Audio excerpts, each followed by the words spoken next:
Sophie Jory, a national security expert, tells me he doesn't foresee a U.S. boots on the ground war with Iran. But with Iran launching new missiles toward Israel tonight, this pushes the U.S. and Israeli forces into a deeper conflict with the country. Iran's nuclear bomb facilities no longer a threat after President Trump ordered a surprise strike this weekend. Trump addressing the nation Saturday. Tonight I can report to the world that the strikes were a spectacular military success. Iran's key nuclear enrichment facilities have been completely and totally obliterated. A decision that will likely define his second term. The White House releasing this image of the president with his national security team in the Situation Room during the orchestrated attack. The U.S. missile launch comes after Trump set a 2-week deadline to decide whether the U.S. would join Israel's attack on Iran's nuclear facilities. Israel's Prime Minister Benjamin Netanyahu praising the president's move. Your bold decision to target Iran's nuclear facilities with the awesome and righteous might of the United States will change history.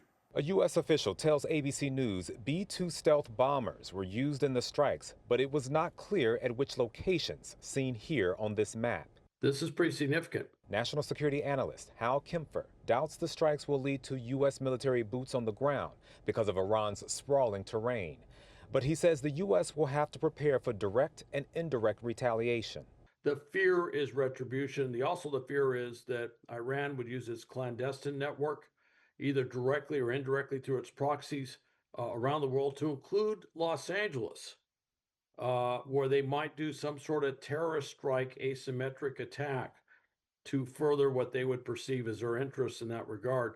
This is part of the operational risk of dealing with Iran in any level. Sources tell ABC News House Speaker Mike Johnson was briefed ahead of the attack, but apparently some top Democrats were not.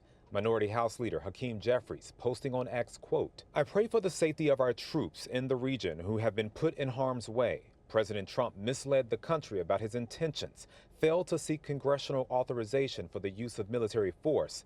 Donald Trump shoulders complete and total responsibility for any adverse consequences." The president sending a sharp warning to Iran to make peace. Iran, the bully of the Middle East, must now make peace. If they do not, future attacks will be far greater and a lot easier. Iran's foreign minister is calling the U.S. military action criminal and will have everlasting consequences. Now, it's not clear how many people died or were injured as a result of the strike, if any. The UN nuclear watchdog says there's no increase in off-site radiation levels after the attack. Now, a recent Washington Post poll showed 45% of Americans surveyed opposed a military strike. Defense Secretary Pete Hegseth will share more details about the operation in a press conference tomorrow morning. Tim Pulliam, ABC 7 Eyewitness News.